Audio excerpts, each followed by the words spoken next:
네, 멋진 우리 동명풍수 채널입니다. 오늘 버려야 되는 것들, 특히 지금 시기 연말 연초를 맞아서 버리고 정리해야 될 것들, 그런 중요한 내용만 담은 영상으로 싹 모아봤습니다. 이 고전 중에 도덕경이라는 책에 보게 되면요, 학문이라고 하는 것은 날로 쌓아가는 것이고 도라고 하는 것은 날로 덜어내는 것이다 라고 했습니다. 이 손지우손이라고 하는데요, 즉 덜어내고 또 덜어내라 라고 하는 건데, 이제 이렇게 해야지 어떤 도에 이른다 라고 하는 것인데, 근데 이 실상 도라고 하는 것, 도를 믿으십니까? 이런 거창한 게 아니고요, 우리 집안에서 평안함을 찾아가는 과정, 내 마음이 평안해지는 그 과정이 곧 도라고 하는 것이고, 이것은 제가 말씀드린 이 풍수 인테리어를 통해서 다 만들어낼 수 있다라고 하는 겁니다. 이러한 점을 여러분들이 바탕으로 해서 오늘 말씀드린 것들 바로 듣고 바로 실천해 보시길 바랍니다. 우선 첫 번째로 여러분들이 꼭 바꾸셨으면 하는 거는요, 바로 여러분들 소금입니다. 소금. 양념통에 있는 소금을 말하는 건가? 라고 싶으시겠지만 그 양념통에 있는 소금이 아니라 소금단지, 제가 항상 말씀드리고 있는 우리 전통을 잇는 의미로서의 소금단지 안에 있는 소금을 바꾸시면 좋다라는 겁니다. 이 소금은 보통 단오 무렵에 해서 소금단지를 새로 심고 묻고 지금의 큰 사찰들 여러 마을에서도 행사를 해오고 있는데요. 단오에 하는 것도 의미가 있지만은 새해 들어서 또 새로운 의미로서의 어떤 우리 집안에 애군을 박아주는 의미로서의 그 소금을 바꾸는 것도 나름 의미가 있을 것 같아서 지금 이 무렵에 여러분들에게 말씀을 드리는 거고요. 저도 요번에 바꾸려고 하니까요, 집안에 소금단지 있으신 분들 꼭 소금 한번 교체를 해보시면 좋을 것 같습니다. 지금 이 영상을 통해서 처음 저를 접하시는 분들은 소금단지에 대해서 잘 모르시는 분들 계실 텐데요, 이에 대해서 아시는 분들은 다음으로 넘어가시면 되고, 간단하게만 설명을 드리자면요, 이 소금단지를 묻는 것은 바로 땅에 있는 그런 화의 기운을 잠재워서, 옛날에는 그 농경사였지 않습니까? 이 농경사회에서 불이 나면은 정말 큰 대재앙인 거죠. 그런 의미로서 이제 불을 잠재우기 위해서 소금을 땅에 묻어왔던 우리의 아주 고유의 풍습입니다. 어떤 분들은 일본의 풍습 아니냐라고 어디 잘못된 정보를 접하셔서 말씀을 하시는데요, 절대 그렇지 않습니다. 여러분들 기사를 찾아보시면 나올 거고요. 단오날에 행해지는 바로 우리 민족 고유의 풍습이고, 제가 그동안 출간했던 책들 그리고 공주파 방송에서도 다 이야기를 했던 겁니다. 그만큼 공신력이 있는 이야기니까 제 말을 꼭 믿고 따라주시면 좋을 것 같습니다. 자, 그 다음 여러분들 바꾸면 좋을 것은요, 바로 문에 대한 이야기입니다. 문. 여러분들 집안에 문 다 있으시죠? 문 없는 집 없지 않습니까? 현관문부터 해서 집안에 각종 창문, 방문 다 있으실 텐데요. 이 문을 바꾸라고 하는 거, 이건 역시나 고전에 다 나와 있는데요. 여시춘추 12기에 보면은요, 이 겨울 무렵에 바꾸고 고쳐야 될 것 중에 하나로서 바로 문을 이야기하고 있습니다. 바로 도궐정문려라는 구절인데요. 여기서 도는 바꾼다, 고친다 라는 의미로서 보시면 되고요. 궐정문려, 옛날에 이제 궁궐이라든지 정원이라든지 각종 어떤 문과 관련된 것들 다 이 무렵에 고쳤다라는 내용이 나와 있습니다. 그만큼 지금 이 시기에 여러분들 하시면 좋을 것으로 보시면 되는 거고, 멀쩡한 문짝 바꾸라 그 뜻이 아니라 문이 녹슨 것이 있다라든지, 현관에 도어락 해놓죠. 도어락이 고장이 났다라든지, 건전지가 부족하면 건전지가 바꾸는 것도 되는 것이고요. 문짝에 문고리들 낡았다 싶으면은 이참에 문고리 한번 사 교체해 주는 것도 아마 새로운 공간이 만들어지는 그런 기분을 느끼실 수가 있을 거니까 이것도 한번 참고를 해보시고요. 자, 그 다음 또 바꾸면 좋을 건 뭐죠? 바로 그릇입니다. 그릇에 대한 구절 말씀을 드리자면은, 거기지무용자라는 겁니다. 자, 쓸모가 없어진 그릇은 보내버려라 라는 뜻인 거죠. 근데 제가 지어낸 말이 아니라 이것도 역시나 여시춘추 12기에 있는 구절 중에 하나입니다. 네, 그 문을 고치는 것부터 해서 집안에 있는 그릇들도 쓸데없는 것들 지금 이 겨울의 무렵에 바꾸면 좋다라는 것을 이야기 드리고 싶고요. 그릇들 아마 집안에 쓸모 없어진 것들 분명히 많으실 겁니다. 저도 이 말씀드리는 지금 이 무렵에 그릇들이 좀 낡은 것들이 있는데 한번 바꿔보려고 계획을 하고 있으니까요. 여러분들도 한번 새로운 마음으로서 새로운 그런 주방의 기운도 느껴보고 싶다면은 그릇을 바꿔보실 것을 권해드립니다. 자, 다음으로 그릇과 같이 바꾸면 좋을 것도 뭐가 있을까요? 바로 수저죠. 이 수저에 대한 중요성은 제가 평소에도 참 많이 자주 이야기를 드렸습니다. 뭐 수저를 개별로, 가족별로 이제 써야 된다라는 것부터 해서 이 수저와 관련된 것도 예전에 그 영상을 만들어서 올려놓은 게 있으니까 수저를 제 채널 안에서 수저를 검색하셔가지고 영상을 찾아서 보시면 좋을 것 같습니다. 그리고 우리가 무심코 쓰고 있는 것 중에서 낡은 것 뭐가 있을까요? 저는 바로 이 베개속에 대한 이야기를 드리고 싶습니다. 왜냐면은 제가 자주 그 베개속이 금방 그 더러워지고 하다 보니까 자주자주 교체를 해주는데, 근데 이게 또 그냥 있다 보면은 무심코 지내시는 분들도 많으실 거고요. 뭐 혼자 지내시는 분들 특히 잘 신경을 안 쓰시고 그러다 보면은 더러운 것들 그냥 계속 쓰고 지내곤 하는데, 이 잠자리라는 거 참 중요하다라는 거 잘 아시죠? 왜냐하면요, 풍수적으로도 여러분들 집안에서 한 곳에 가장 오랫동안 머무르는 행위가 바로 잠을 자는 겁니다. 그래서 이 잠을 자는 것과 관련된 여러 물건, 공간, 모든 것들이 의미 있어지는 거고, 여러분들 침대 방향 정말로 많이 고민하시지 않습니까? 그만큼 이 잠과 관련된 것들 한번 이 기회에 바꿔보실 것을 권해드리고요. 그 다음 또 뭐가 있을까요?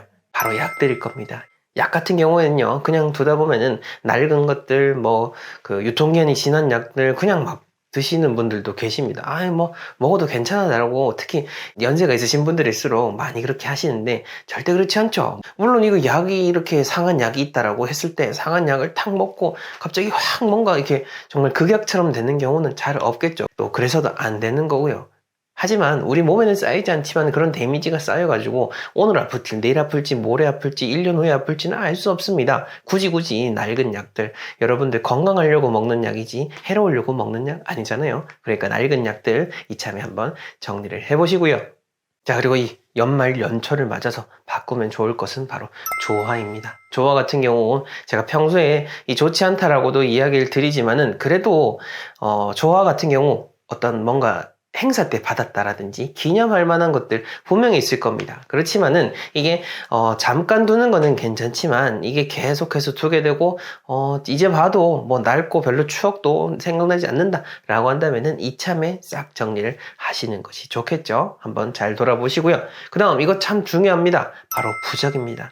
집안에 부적 붙여 놓으신 분들 참 많습니다. 뭐 비싼 집들, 싼 집들 상관없이 다 집안에 이렇게 부적 두시는 분들 있으신데요. 이 부적이라는 거는 또 해에 따라서 바꿔주시는 것이 좋겠죠. 뭐 물론 또 부적을 쓰신 분이 이건 평생 몸에 지녀 혹은 평생 집에 붙여 라고 한 분들도 계실 수도 있을 겁니다만은, 저도 이제 부적에 대해서는 잘 모릅니다만은 그래도 이게 아마 시간이 지나면은 바꿔야 되는 걸로 알고 있습니다. 그렇다면은 떼서 버리는 것이 좋겠죠. 근데 또 이렇게 얘기하면은 많이 질문 주시는 것 중에 하나가 바로 낡은 부적 어떻게 버리냐는 건데요. 여러분들, 제가 버리는 거에 대해서도 많이 말씀을 드렸고 그렇지만, 버리는 거에 대해서는 너무 또 집착하실 필요는 없습니다. 이거는 어디서부터 비롯됐냐면요, 내 소중한 것들, 어떤 뭔가 의미가 있는 것들을 막상 버리려고 하니까 마음이 찜찜해서 이제 그때부터 어떤 의지를 위해서 여러분들이 버리는 방법이 없을까라고 하는 건데, 사실 버릴 때 그냥 편하게 버리시면 됩니다. 버리시면 되는 거지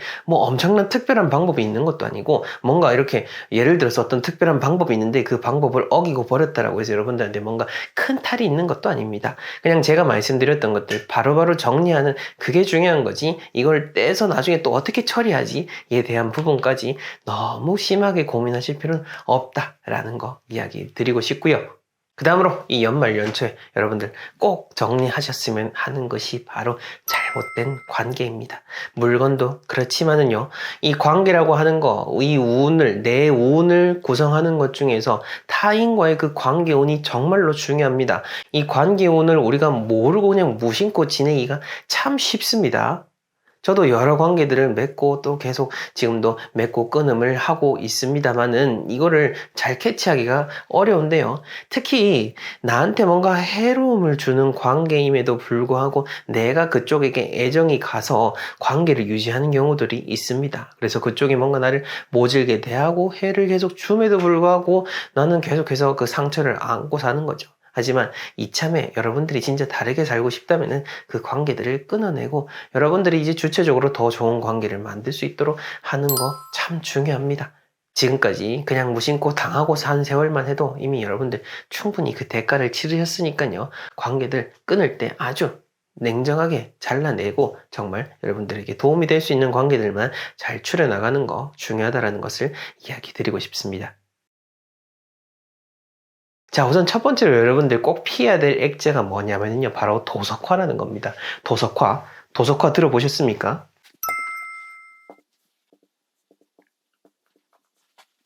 도석.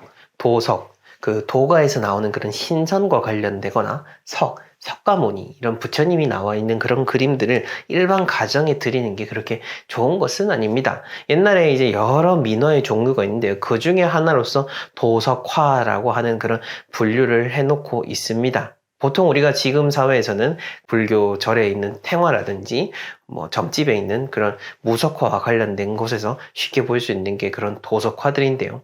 이게 일반 집에 있는 경우 잘 없기는 합니다만은 도와 관련된 거, 어떤 신선이 그려져 있는 거라든지 그런 아주 나름의 어떤 좀 무속에 가까운 의미를 가지고 있는 거라고 한다면은 사실 집안에 두는 게 그렇게 적합하다라고 볼 수는 없습니다.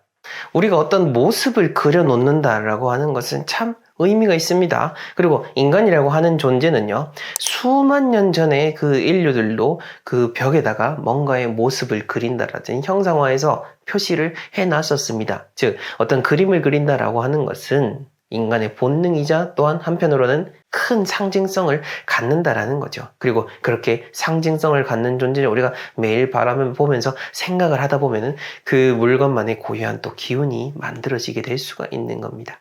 물론 어떤 신선이라는 존재가 우리 집안을 잘 보살펴 줄 수는 있겠죠. 하지만 대부분의 경우 우리가 그런 걸 생각을 하게 될 경우에 이제 자칫 잘못하면은 과한 그런 또 무속에 빠져버릴 수가 있기 때문에 우리 일상이 무너질 수가 있습니다. 물론 무속인이 되시려고 한다면은 모르겠습니다. 그리고 무속인에 대해서 전 절대 어떤 폄하하려는 의도도 없고 상당히 좋게 생각을 합니다. 하지만 일반적인 분들이 그러면은 안 되잖아요. 그렇기 때문에 이 도석화에 대한 것들 한번 잘 생각을 해보셔야 되는 거고요.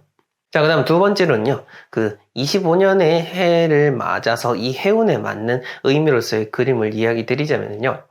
그 25년의 해 전체의 흐름을 보게 되면은 우리가 열심히 잘 계획을 세우고 열심히 그런 어떤 그 노력을 하는 그 과정이 상반기에 이루어지고 하반기에는요, 그 노력을 통해서 결실을 이루는 그런 거시적인 해의 흐름이 흘러가게 될 겁니다. 물론 사람마다 다르긴 할 겁니다. 그래도 대체적인 해운이 이렇다라는 것으로 보시면 되고, 마지막에 이제 이렇게 결실을 이루게 되는 거죠. 그러니까 상반기에는 목에서 하반기에는 화로 흘러가게 되는 겁니다. 화라고 하는 것이 곧 결실을 의미합니다. 근데 이 화라는 게 또 지나치면 안 되겠죠. 그래서 집안에 너무 어떤 그런 화기운이 강한 어떤 액자를 둔다라고 한다면은 그게 그렇게 해운과는 좀 맞아떨어지지 않는다라는 측면이 있다라고 보시면 되겠습니다. 그래서 새로운 액자를 구비하고자 하신다면은 붉은 계열보다는 다른 색상 위주로 선택을 하실 것을 권해드립니다. 자, 그것 말고도 또 어떤 액자가 나쁠까요? 굳이 뭔가 딱 어떤 설명을 하지 않더라도 누가 봐도 기괴한 느낌이 있는 그런 액자들입니다. 저도 최근에 또 여러 집들 보면서 그런 기괴한 액자들이 걸려있는 집들을 보고는 했는데요.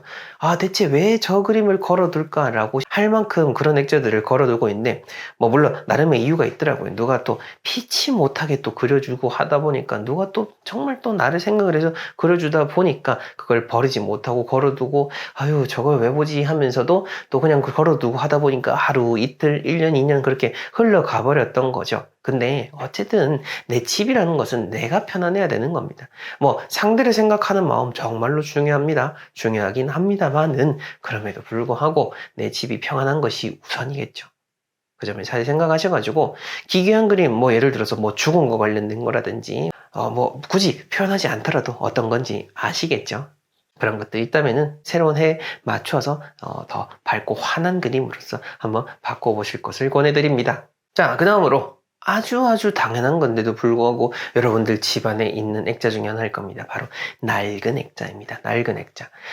특히 나무와 관련된 액자들, 그 주택에 오래 사신 분들은 옛날 액자들 그대로 두시는 분들 많으실 겁니다. 물론 아주 의미 있는 분이 써준 그런 글씨가 담겨 있거나 그림이 담겨 있는 액자 같으면은 그대로 보존을 해야겠죠. 하지만 가해가 너무 막 이렇게 낡고 떨어졌다라고 한다면은 그 그림을 보존을 하되 액자 프레임은 바꿔주시는 쪽으로 해서 해서 보수를 해주셔야 되는 거지, 낡은 것이라고 해서 무조건 다 오래 두는 것은 좋진 않습니다. 자, 이거 제가 말씀드린 거 잘 이해하셔야 됩니다. 어떤 우리가 지키고 대를 이어서 물려주고 해야 되는 것들도 분명히 있습니다. 그러니까 지금 우리가 볼 수 있는 그런 아주 의미 있는 그림들이 박물관에도 있고 우리에게 여러 문화적인 의미를 남겨주는 거지 않습니까? 그런 의미로서 우리 집안에 있는 그런 액자들도 후대에 나름의 의미를 갖출 수 있는 소중한 유산일 수도 있을 겁니다. 하지만 그 소중한 유산을 물려준다 하더라도 깨끗하게 좋은 상태로 물려주신 것이 좋잖아요. 그런 의미에서 어떤 그 낡은 액자를 바꾸시면 좋다라는 쪽으로 이야기 드립니다. 낡은 액자 이야기 들으니까 제가 갑자기 생각이 난 건데, 가족사진. 네. 집에 처박아 놓은 가족사진.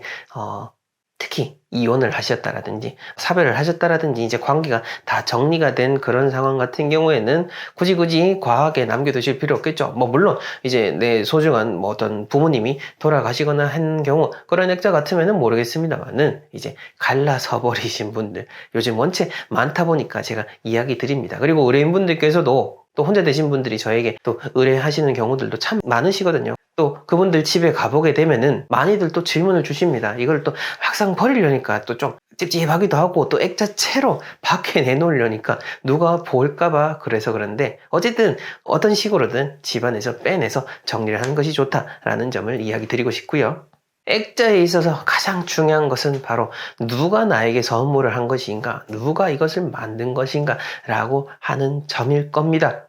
사실 적절한 비유일지는 모르겠습니다만은 우리가 역대 정권이 참 이렇게 많이 바뀌었었죠. 그리고 바뀌는 과정이 뭐 원체 순탄치 못한 과정들도 있다 보니까 옛날에 뭐 어떤 누가 썼던 그런 현판이다, 누가 썼던 그런 그게 남아있다라고 한다면은 또 지금에 와서 막 다 버려야 된다, 또 뜯어 고쳐야 된다 막 이러면서 또 바꾸고 있죠. 그만큼 누가 썼냐 마느냐는 우리의 삶에 있어서 우리가 일상 속에서 상당히 중요하게 생각하고 있는 것 중에 하나인 겁니다.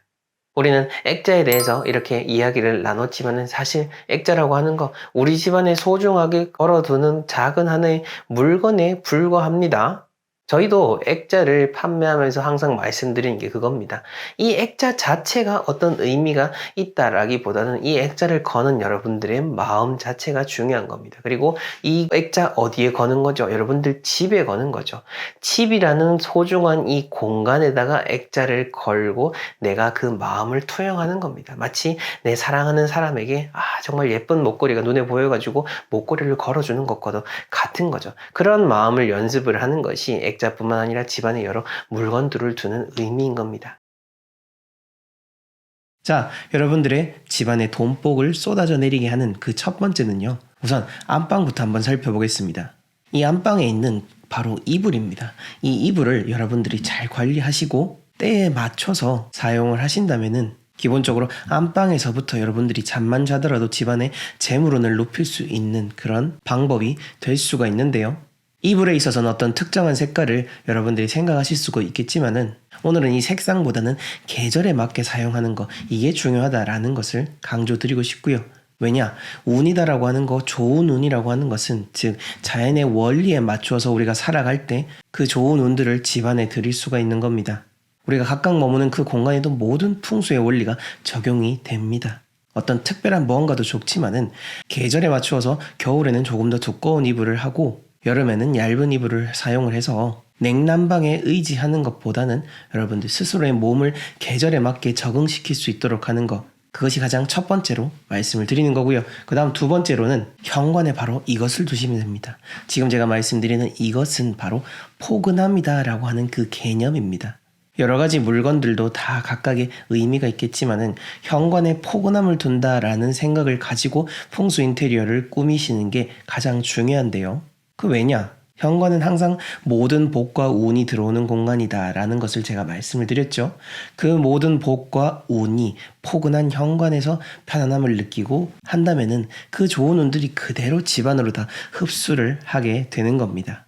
그래도 어떤 뭔가 풍수 소품이 없냐라고 하신다면은 제가 늘 강조드리는 것처럼 풍수 소품도 옛날 우리나라의 전통 역사적인 기록을 바탕으로 해서 지금까지 전해져 오고 있고 풍수학적으로도 의미가 있는 바로 소금단지, 엄나무 요 두 가지 정도를 풍수 소품으로 생각을 하시고 현관에 구비를 하시면 되겠습니다.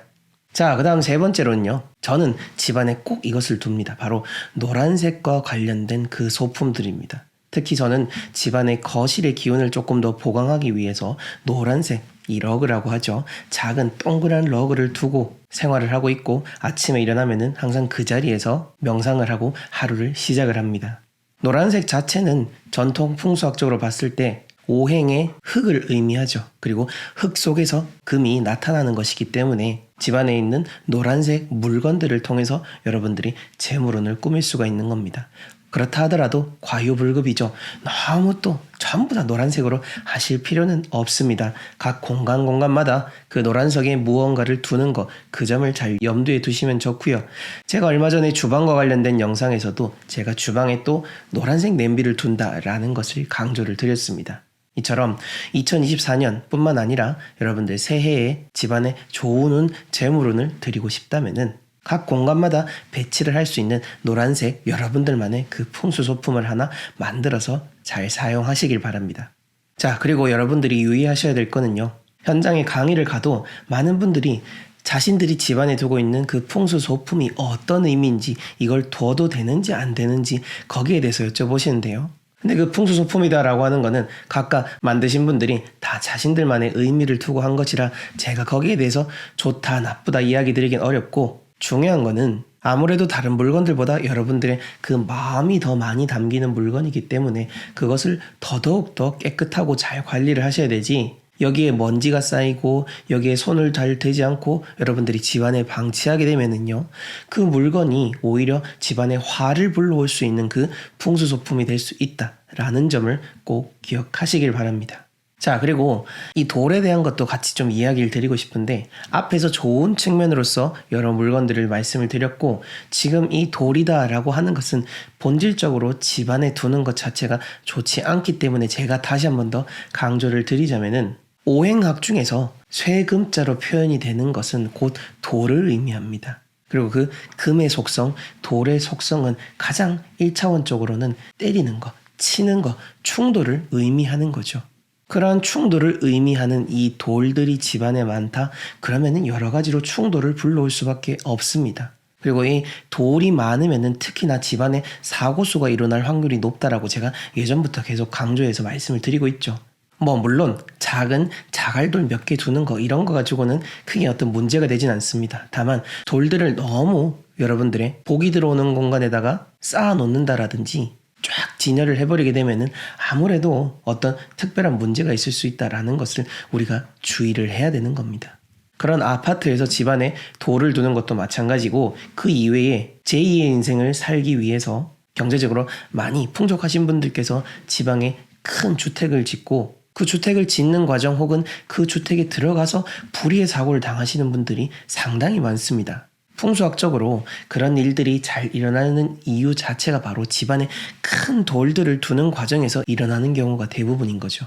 각 공간에 맞게 적절하게 돌을 배치하는 것은 문제가 되지 않으나, 역시나 여기서도 과유불급, 조금 더 풍수학적으로 들어가서 그 돌을 놓으면 안 되는 방위에 돌을 놨을 때 집에 들어가기 전에 건축 과정에서도 그 집안의 주인의 해를 준다라는 것, 이게 실제 풍수 일선에서 일어나는 일들입니다. 이 점을 여러분들이 잘 기억을 하셔서 너무 많은 돌들이 곧 여러분들의 우환을 불러올 수 있다라는 것을 꼭 기억해 주시길 바랍니다.